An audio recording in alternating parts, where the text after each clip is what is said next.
Hello. क्यों पड़े हो चक्कर में, कोई नहीं है टक्कर में। मैं आप सभी का स्वागत करता हूं ट्रेंडिंग अवेयर के इस प्लेटफॉर्म पर, जहां हम पढ़ रहे थे फ्रैक्शन। और हमने फ्रैक्शन में बात कर ली थी कि what is fraction and types of fraction, meaning of fraction, right. और टाइप्स ऑफ फ्रैक्शन में हम जो फर्स्ट टाइप पढ़ रहे थे उसका नाम क्या है बेटा जी? उसका नाम है स्टैटिक फ्रैक्शन। तो हमने इस स्टैटिक फ्रैक्शन के ऊपर थोड़ी सी बात कर ली थी, है कि नहीं? बोलो। तो उसी के आगे हम कंटिन्यू करते हैं। मैंने आपको बताया था क्या कि जो स्टैटिक फ्रैक्शन होता है, जो स्टैटिक फ्रैक्शन होता है वो कब लगेगा?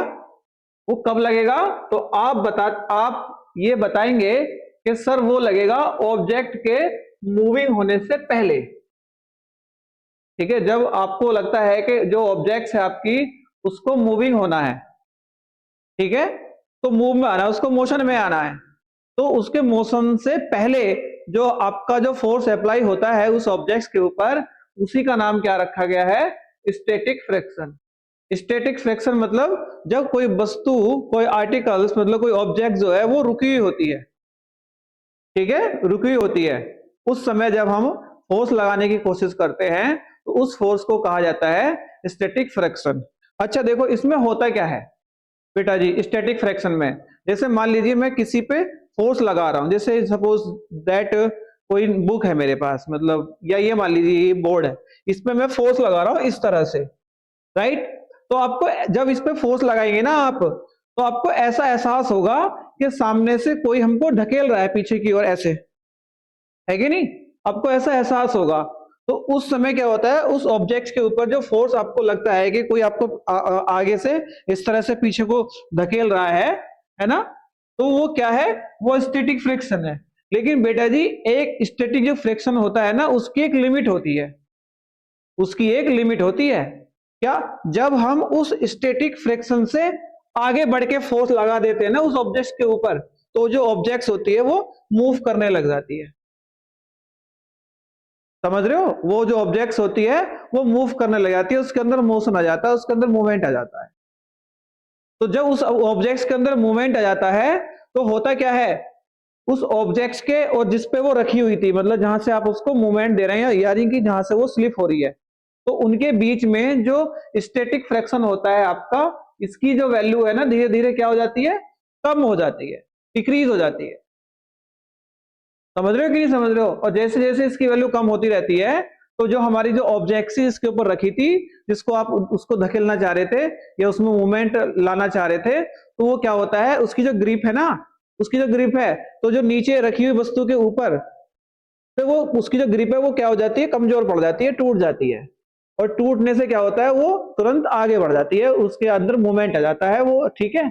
और जब उसके अंदर मूवमेंट आता है तो उस समय जब फोर्स लगता है उसको कहा जाता है स्लाइडिंग, ऐसे करके स्लाइडिंग फ्रिक्शन, ठीक है। हाँ। और देखो जैसे ये है, मान लीजिए ये एक टेबल है, ये क्या है? एक टेबल है बेटा जी, ठीक है। ये एक टेबल रखी है आपके पास, ओके। और इस टेबल के ऊपर ये एक ब्लॉक रखा है, इस टेबल के ऊपर ये एक ब्लॉक रखा है। ब्लॉक मतलब कोई टुकड़ा है, ठीक है। इसको आप इसको बुक समझ लो, अगर आपको नहीं आ रहा तो इसको आप बुक मान लो एक सेकंड के लिए कि सर यहाँ पे ये क्या रखी है? बुक रखी है, ठीक है। अब होता क्या है, देखो जैसे हम इस पे अप्लाइड फोर्स करते हैं, ये रहा अप्लाइड फोर्स। तो मैंने आपको क्या बताया? मैंने आपको बताया कि जब आप इस पे फोर्स अप्लाई करेंगे तो सामने से आपको ऐसा एहसास होगा कि कोई ताकत, ऐसी ताकत है, कोई पावर है जो सामने से लग रही है, और आपको ऐसा एहसास हो रहा है कि वो धकेल रही है इस तरह से। तो उस समय क्या होता है, वो जो आपको ऐसा एहसास लग रहा होता है, तो उसका नाम क्या है? Static friction.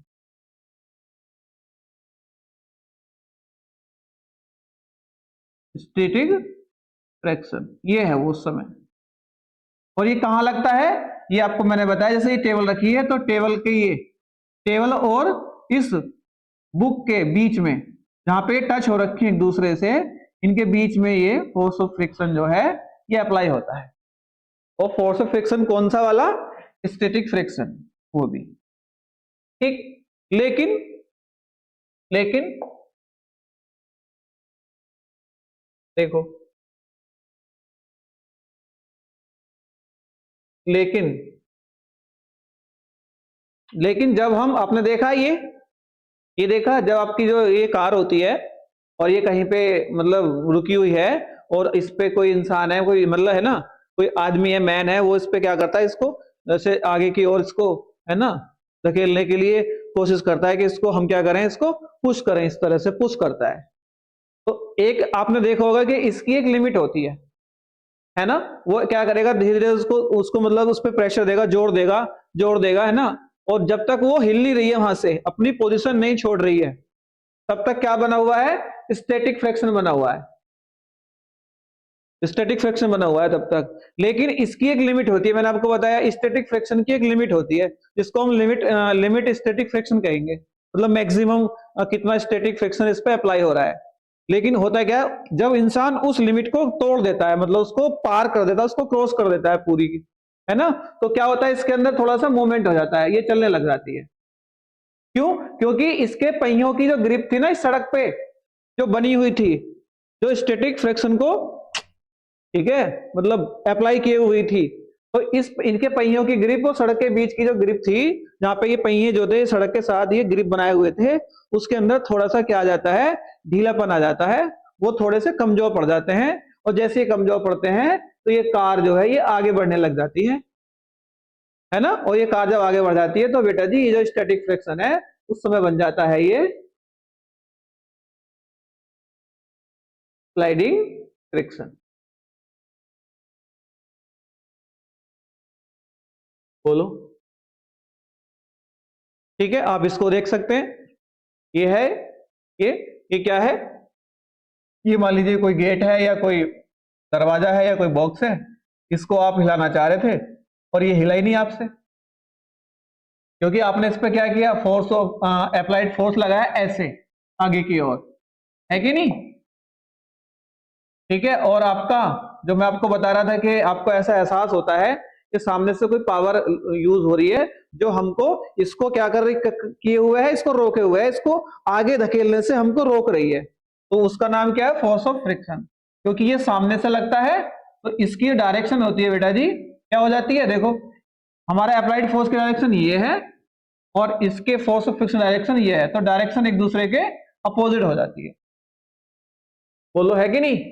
और ये यहाँ से अपनी पोजीशन हटा हिलने मतलब छोड़ नहीं रहा है, यहाँ से ये अपनी ये पोजीशन हटा नहीं पा रहा है, इस कंडीशन पे इस पे अप्लाई होने वाला जो फोर्स है उसका नाम क्या होगा, स्टैटिक फ्रिक्शन। देखो आगे लिखा हुआ है, ये static friction is equal to the applied force as long as the object remains at, है ना, जब तक वो रेस्ट में रहती है तब तक ये इसके किसके इक्वल होता है, उसका स्टैटिक फ्रिक्शन ही उस ऑब्जेक्ट्स पे अप्लाई किए हुए फोर्स के बराबर होता है। मतलब मैं ये कहना चाह रहा हूं कि हमने जो फोर्स अप्लाइड किया है, देखो हमने जो फोर्स अप्लाइड किया है वो इक्वल रहता है कब तक, हमारे स्टैटिक फ्रिक्शन तक, ऐसे मान लो, क्योंकि अभी हमारी बॉडी के द्वारा लगाया गया फोर्स जो है वो अभी किसके इक्वल आ रहा है, स्टैटिक फ्रिक्शन के इक्वल आ रहा है। तो अभी क्या होगा, तब तक हमारी जो ऑब्जेक्ट्स है वो रेस्ट में रहेगी, वो रुकी हुई रहेगी, जैसे यहाँ पे ये है हमारे द्वारा अप्लाइड फोर्स और सामने से आ रहा है स्टैटिक फ्रिक्शन, वो उनकी वैल्यू बराबर है अभी, तो हमको क्या हो रहा है, ये अपनी जो पोजीशन है ये यहां से क्या नहीं कर पा रही है, छोड़ नहीं पा रही है, अपनी पोजीशन को हटा नहीं पा रही है।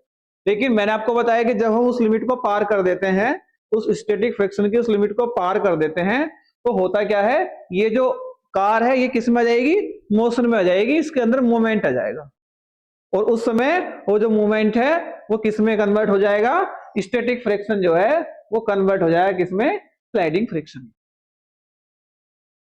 है कि नहीं। देखो देखो और अच्छे से समझते हैं इसको, और अच्छे से समझते हैं, क्योंकि मैंने आपको बताया कि जैसे ही हम उसकी जो लिमिट है उसको क्रॉस कर जाते हैं, उसको पार कर लेते हैं, तो होता क्या है, उस समय उस पर अप्लाई होने वाला जो फोर्स होता है वो स्लाइडिंग फ्रिक्शन में कन्वर्ट हो जाता है। तो क्या सर स्लाइडिंग फ्रिक्शन की जो वैल्यू है वो स्टैटिक फ्रिक्शन से कम होती है? हाँ बेटा जी, अगर आप ये कहें, देखो अगर आप ये कहें तो इसमें कोई गलत नहीं है क्या, कि स्टैटिक फ्रिक्शन जो होता है, देखो जो स्टैटिक फ्रिक्शन होता है वो बड़ा होता है किससे?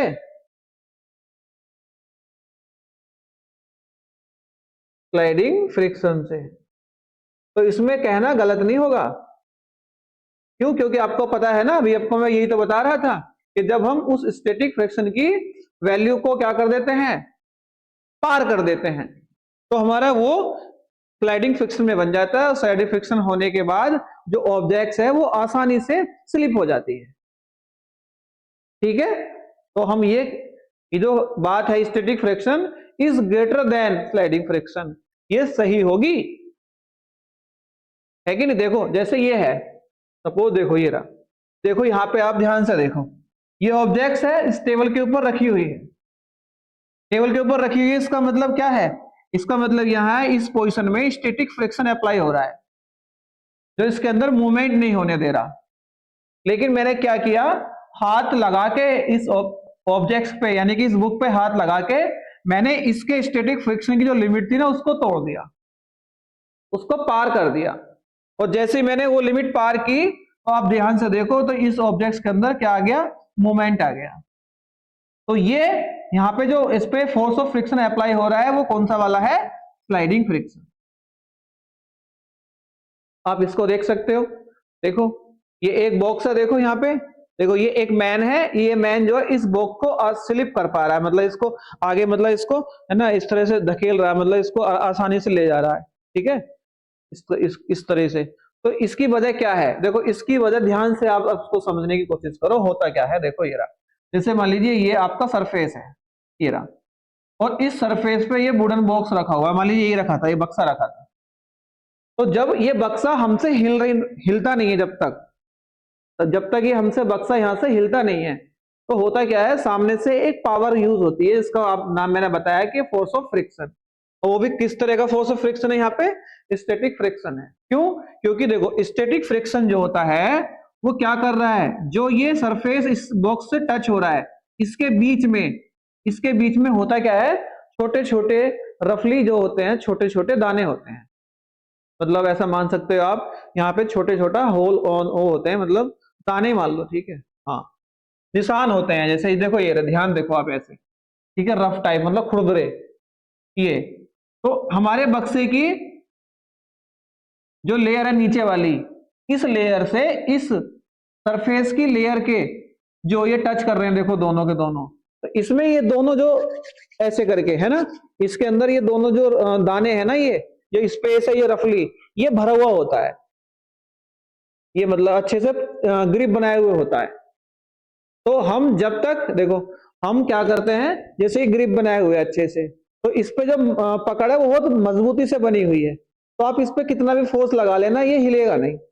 लेकिन जब आप इसके स्टैटिक फ्रिक्शन की वैल्यू को आप पार कर जाएंगे, है ना, कहते नहीं है कि हद हद पार कर दी, मतलब तो वो हद क्या है इसकी, इस सरफेस से इस बॉक्स को क्या ऐसे रेस्ट में रोके हुए हैं, ये कंटिन्यू, राइट। लेकिन जब हम उस हद को पार कर देंगे तो होता क्या है, ये जो रफली स्पेस होते हैं, ये छोटे छोटे जो आपको ये दिखाई दे रहे हैं दाने से, है ना, छोटे छोटे जो ये पॉइंट से दिखाई दे रहे हैं, होल से दिखाई दे रहे हैं, इनके बीच की जो ग्रिप है ना वो टूट जाती है।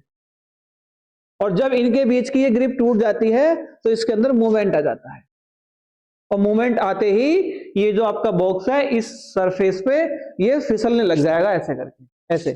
देखो ये एग्जांपल जो मैं आपको दे रहा हूं ना, ये ऐसे करके, ये भी किसका है, फोर्स ऑफ फ्रिक्शन का है, ये भी फोर्स ऑफ फ्रिक्शन का एग्जांपल है ये।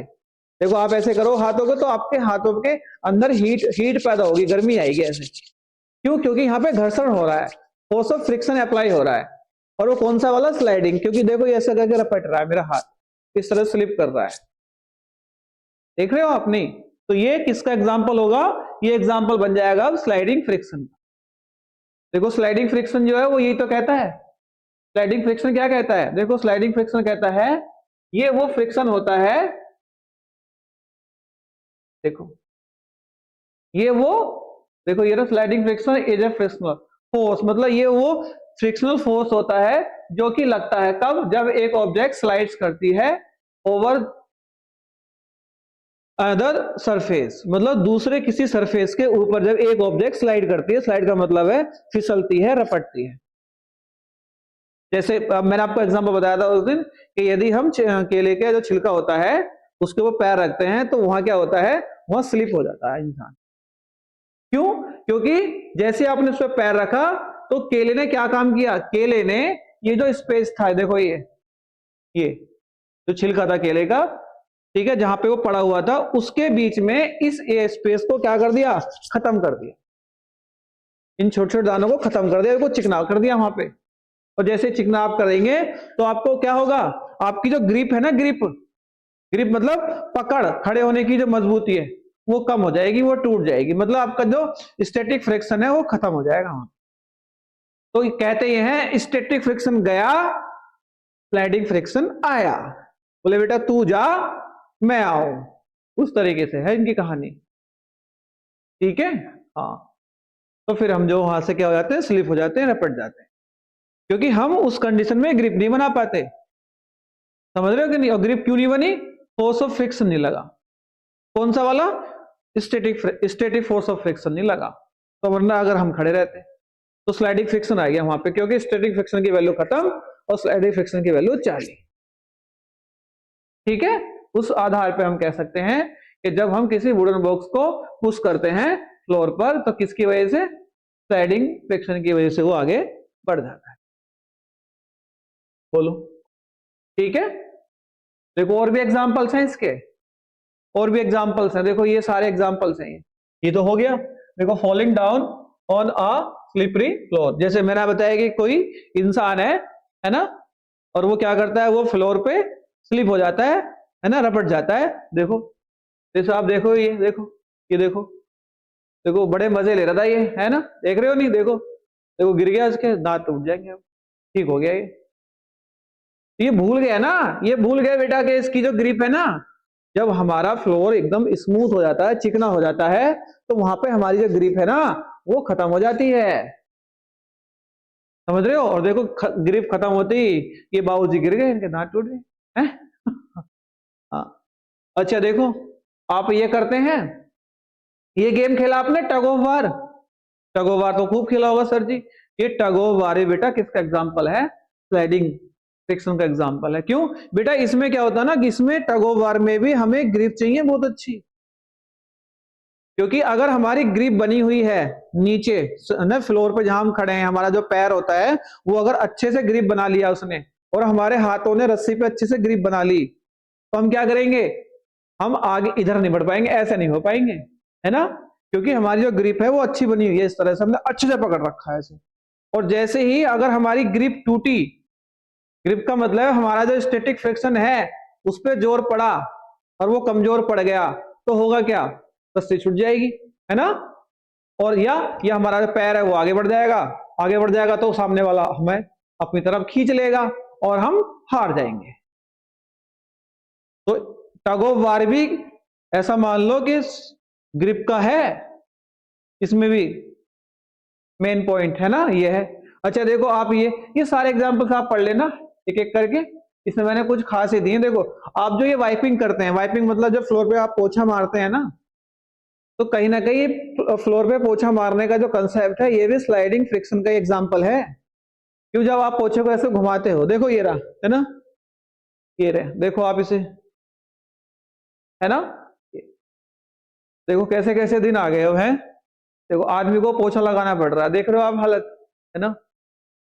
ओहो बताइए कितना बुरा हो रहा है इसके साथ, है? पोछा लगा रहा होता वो आदमी, है? क्यों? आपको पता है ना? हाँ। तो ये जो एग्जांपल है ना वाइपिंग एक्शन, ये भी किसका एग्जांपल है? ये ये स्लाइडिंग फ्रिक्शन का एग्जांपल है, क्योंकि जब हम ऐसे करते हैं ना, ऐसे इस तरह से, है ना, तो वहां पे क्या आ जाती है? स्लिपिंग आ जाती है, वहां पे फिसलन आ जाती है, रपटन इसको बोलते हैं ना, इस तरह से। तो हमारा पे जो पोछा होता है उसका, और जिस पे हम कर रहे हैं मतलब फ्लोर पे, उसके जो बीच की जो ग्रिप है ना वो टूट जाती है चिकने होने से, और वो वहां पे क्या हो जाता है, फिसलन आ जाती है इस तरह से। आप इसको देख सकते हो, ये तो खूब किया होगा आपने, है ना, ये बच्चा इसमें करता है, ठीक है, ये रहा, ये है kids playing on play ground slides, इस तरह की स्लाइड्स होती हैं ये। तो इस स्लाइड पे क्या हो रहा है, स्लाइडिंग हो रही है, स्लाइडिंग मतलब फिसलन हो रही है, रफ्टन हो रही है। तो यहाँ पे ये भी कौन सा एग्जाम्पल्स हो जाएगा, ये किसका एग्जाम्पल्स है, ये भी आपका स्लाइडिंग फ्रिक्शन। ये सारे स्लाइडिंग फ्रिक्शन के एग्जाम्पल्स ही लिखे हैं मैंने, ठीक है, आप इनको एक बार पढ़ लेना, इनको ज्यादा याद करने की जरूरत नहीं है, ठीक है। ये सारे एग्जाम्पल्स देखो, टग ऑफ वार का देख लो आप, ये तो देखो, ये सब एग्जाम्पल्स इसी के ही हैं, ठीक है। अब देखो क्या है उसके बाद क्या होता है कि यहां से बच्चे के दिमाग में आता है कि सर ये जो सवाल होते हैं, यहां से जो सवाल बनेंगे इन दो टॉपिक से, अभी मैंने सिर्फ स्टैटिक फ्रिक्शन और स्लाइडिंग फ्रिक्शन को ही पढ़ाया है, तो इनसे रिलेटेड अगर एक अच्छे लेवल्स के सवाल आते हैं, तो अच्छे लेवल्स के सवाल आजकल जो है बेटा जी वो किस पे आने लग गए हैं, ये इस पे आने लग गए हैं। एक अजर्शन होता है, इसका मतलब होता है एक स्टेटमेंट दिया होगा आपको, देखो तो मैं समझाता हूं एक बार, ये एक स्टेटमेंट दिया होगा, जैसे कोई भी स्टेटमेंट होता है, एक स्टेटमेंट दिया होगा और उस स्टेटमेंट का कोई रीजन दिया होगा, रीजन मतलब कि वो जो स्टेटमेंट है, कोई जो बात कही गई है वो किस आधार पे कही है हमने। तो रीजंस में हमेशा क्या होगा, उसका जो बात हम कह रहे हैं उसका एक्सप्लेनेशन होगा, मतलब उसको बताया गया होगा, डिटेल से समझाया गया होगा कि स्टेटमेंट ये है एक, और उसको फिर रीजन में क्या कहा जाता है उसके बारे में बताया जाता है, उसको कहते नहीं, वेरीफाई किया जाता है एक तरीके से। तो आजकल ना ऐसे सवाल भी आने लग गए हैं एग्जाम में, तो इसमें इस तरह के ऑप्शंस आते हैं, इस तरह के, तो स्टेटमेंट देगा एक अजर्शन का और एक रीजन का। ये इसमें क्या होता है, एक तरह का ये स्टेटमेंट होता है एक तरह का, ये स्टेटमेंट होते हैं। और इस रीजन में क्या होता है, इस रीजन में इसका एक्सप्लेन किया हुआ, इसको एक्सप्लेन किया गया होता है इसमें, ठीक है। और इस तरह के स्टेटमेंट देता है वो, मतलब इसके ये कौन सा ठीक है। देखो मैं एक सवाल दिखाता हूं अभी आपको, एक सवाल देखो आप, उसके बाद देखते हैं। ये है, ये मैं क्यों लाया हूं आपको क्वेश्चंस, मैं इसलिए लाया हूं कि आप स्टैटिक फ्रिक्शन और स्लाइडिक फ्रिक्शंस को अच्छे से क्या कर पाए, कंपेयर कर पाए, उसके बीच में डिफरेंस है उनको आसानी से समझ पाए, और यहां से क्वेश्चन कैसे आते हैं वो आपको मैं दिखा रहा हूं। देखो ये स्टेटमेंट दिया है, देखो ये रहा, देखो ये रहा, और ये कह रहा है कि जो हमारा स्टैटिक फ्रिक्शन होता है वो इक्वल होता है टू द अप्लाइड फोर्स, है ना, कितना फोर्स हमने अप्लाई किया है उसके इक्वल होता है, कब, as long as the object remain at a rest. कोई ऑब्जेक्ट है जब वो रेस्ट पे रहती है, तो हमारे द्वारा लगाया गया फोर्स स्टैटिक फ्रिक्शन के बराबर होता है, तब जब ऑब्जेक्ट रेस्ट में होती है तब। बात तो ठीक है, मैंने अभी अभी आपको बताया था कि ये बॉक्स है, मान लीजिए ये बॉक्स है, और आपने यहां से क्या किया, इस पे अप्लाइड फोर्स किया, वो है ना, अप्लाइड फोर्स लगाया, तो इधर से सामने से आपको एक पावर दिखाई दी, है ना, एक जादू दिखाई दिया, उस जादू का नाम क्या था, स्टैटिक स्टैटिक फ्रिक्शन। बोलो, आप कहेंगे हाँ सर, और बेटा जी अगर ये खिसक नहीं रहा है, मतलब ये स्लिप नहीं हो रहा है, ना इधर जा रहा है ना इधर जा रहा है, इसका मतलब ये यहीं रुका हुआ है, इसका मतलब ये यहीं रुका हुआ है कि नहीं। और यहीं रुका हुआ होना, रुका हुआ है यहीं पे ही, इसका मतलब ये हुआ कि ये वाला जो फोर्स है इसके बराबर ही है, इसका मतलब हम जो फोर्स लगा रहे हैं उसकी वैल्यू सामने से लग रहे स्टैटिक फ्रिक्शन के बराबर ही है, और जब सामने से इसकी वैल्यू बराबर होगी तो ये क्या करेगा, ये इस ऑब्जेक्ट को कांस्टेंट में रखेगा, मतलब रेस्ट में रखेगा, ठीक है, बात तो सही है पहली वाली। अच्छा अब ये क्यों होता है, ये देखो, देखो इसका रीजन दिया है कि static friction prevents the object from starting to move, मैंने आपको बताया था ये बात कि स्टैटिक फ्रिक्शन हमेशा कब लगेगा, उस ऑब्जेक्ट्स के मूव होने से पहले लगेगा, है ना। जब कोई ऑब्जेक्ट्स मूव होने की पोजीशन में आती है उससे पहले अप्लाई होने वाला ये फोर्स होता है। तो बात तो ये भी सही है, मतलब हमारा स्टेटमेंट भी सही है, मतलब हमारा उसके पीछे जो रीजन दिया है वो भी सही है। और इसका मतलब जब दोनों सही हैं तो आप यहां देखो, देखो ये रहा, बोथ ए और बी आर ट्रू, है ना, and R is the correct explanation of A, मतलब ये दोनों स्टेटमेंट सही हैं और इसमें जो ये रीजन दिया है इसके लिए ये भी बिल्कुल सही दिया है।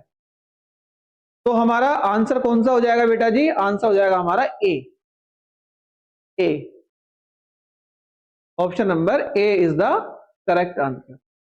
अब ऐसे क्वेश्चंस आने लग गए एग्जाम में, समझ रहे हो कि नहीं समझ रहे हो? हाँ, तो ऐसे क्वेश्चंस कहां से आएंगे, कहां से आएंगे, स्मार्ट अप्रोच से आएंगे, वरना आप इनको छोड़ कर जाओगे कि पता नहीं क्या क्या बात दे रखी है, तो समझ में भी नहीं आ रहा है ना। हाँ, देखो दूसरा क्वेश्चन देखते हैं इसका एक और,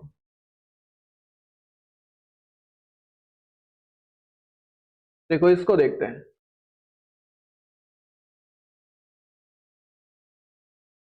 इसको पढ़ो और मुझे बताओ क्या है। देखो उसके स्टेटमेंट में देखो क्या लिखा हुआ है, ये कह रहा है it is difficult to move a heavy object. हाँ ये बात तो सही है, ये कह रहा है कि कोई हैवी ऑब्जेक्ट्स है उसको मूव करना बहुत डिफिकल्ट है। क्यों? क्योंकि पहले तो हमें क्या करना पड़ेगा, उसकी पावर देखनी पड़ेगी कितनी है कि नहीं, फिर हम उस पर जब फोर्स लगाएंगे, अगर वो हमारा फोर्स उसके सामने से आ रहे फोर्स के कम रह गया तो वो ऑब्जेक्ट्स मूव ही नहीं करेगी, है कि नहीं। और जैसे हम उस लिमिट को पार कर जाएंगे, है ना, उसकी ग्रिप को रोक के रखने के लिए जो फोर्स लगा हुआ है, तो जैसे हम उसकी लिमिट को पार कर जाएंगे तो क्या होगा, ये जो ऑब्जेक्ट्स होती है ये मूव करने लग जाती है, राइट। तो यहां पे यही कह रहा है क्या कि it is difficult to move a heavy object, सही है, थोड़ा मुश्किल होता है भारी भारी ऑब्जेक्ट्स को। आगे रीजन क्या लिखा हुआ है कि static friction acting on it is large. हाँ भाई बिल्कुल ठीक है, जितनी जितनी भारी ऑब्जेक्ट्स होगी, है ना, हमें उसकी क्या सामने वाली पावर के हिसाब से ज्यादा फोर्स लगाना पड़ेगा। तो उस समय क्या होता है, स्टैटिक फ्रिक्शन की वैल्यू खूब अच्छी खासी होती है, मतलब बढ़िया, कि लगाओ कितनी जान लगा रहे हो लगाओ, ठीक है मैं भी हूं, उस तरीके से। तो ये बात भी ठीक है, जो रीजन दिया हुआ है बिल्कुल सही दिया हुआ है कि डिफिकल्ट ऑब्जेक्ट्स जो होते हैं उनको मूव करना बड़ा मुश्किल है। क्यों? क्योंकि उन ऑब्जेक्ट्स पे हमारा स्टैटिक फ्रिक्शन जो होता है वो एक अच्छे लेवल पे काम कर रहा होता है। अच्छे लेवल मतलब उसके अंदर जो वैल्यू है वो ठीक ठाक है, मतलब बढ़िया है कि आओ तुम लगाओ, है ना, मैं खड़ा हूं सामने से। तो उस समय ये ऐसी कंडीशन में स्टैटिक फ्रिक्शन क्या बन जाता है, बाहुबली बन जाता है, राइट। तो बात है ये भी सही है। जब ये दोनों बात सही है तो अब आप ये देखो ये दोनों स्टेटमेंट कौन से के लिए सही है। देखो ये रहा, देखो ये रहा, देखो यहां पे लिखा हुआ है कि ये दोनों सही है लेकिन R is not a correct, वो तो ये कह रहा है करेक्ट नहीं है, नहीं करेक्ट तो है, इसका मतलब इसका ऑप्शन भी क्या हो जाएगा, ये हो जाएगा ऑप्शन नंबर ए, है ना। ऑप्शन नंबर क्या हो जाएगा इसका, ए। देखो ठीक है, तो आप इसको कर ले जाओगे। देखो ये,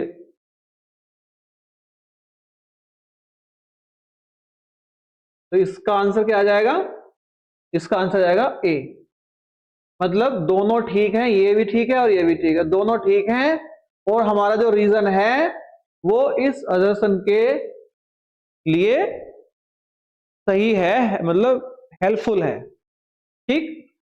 क्वेश्चन नंबर थर्ड देखो, लास्ट क्वेश्चन है ये, ठीक है, इसको करेंगे बस, इसको आप घर से करना, ये आपका होमवर्क दे दूंगा मैं आपको, ये आपको घर से बनाना है, ठीक। इसको देखते हैं थ्री को बस, ठीक है। देखो क्या कह रहा है, the maximum value of static friction is called limiting friction. देखो मैंने इसी की तो बात की थी कि उस ऑब्जेक्ट्स पे क्या होता है, एक लिमिट में स्टैटिक फ्रिक्शन अप्लाई हो रहा होता है, और जैसे ही हम उस लिमिट को पार कर जाते हैं तो वो ऑब्जेक्ट्स क्या करने लग जाती है, मूव करने लग जाती है। सही है। तो ये यहाँ पे ये कह रहा है कि जो मैक्सिमम वैल्यू होती है स्टैटिक फ्रिक्शन की, क्या उसको हम लिमिटिंग फ्रिक्शन कहते हैं? हाँ, बिल्कुल ठीक है।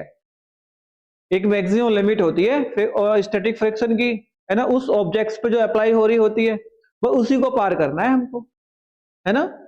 कहते नहीं है कि जब मिलना होता है ना, आपको पता है ना, उससे जब मिलना होता है तो इंसान कोई भी हद पार कर जाता है कि अरे ये क्या है, तो सारी लिमिट पार कर दूंगा, बस तू तो एक बार हाँ कर दे, है ना। तो बस, तो मैक्सिमम लिमिट होती है स्टैटिक फ्रिक्शन की कि भाई इससे नीचे आप फोर्स लगाओगे ना, मेरे को यहां से हटाने के लिए मैं नहीं हटने वाला।